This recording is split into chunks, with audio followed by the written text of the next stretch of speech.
You ask Tiger to solve. This deals with linear equations with one unknown. The final result is x equals 64. Let's solve it step by step. Simplify the expression. Expand the parentheses. Simplify the arithmetic. Swap sides.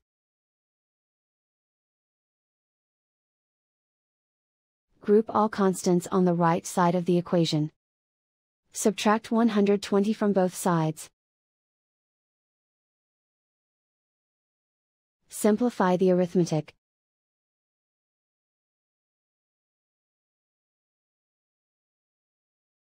Isolate the x. Divide both sides by -5. Cancel out the negatives. Simplify the fraction. Cancel out the negatives. Find the greatest common factor of the numerator and denominator. Factor out and cancel the greatest common factor. And so the final result is x equals 64.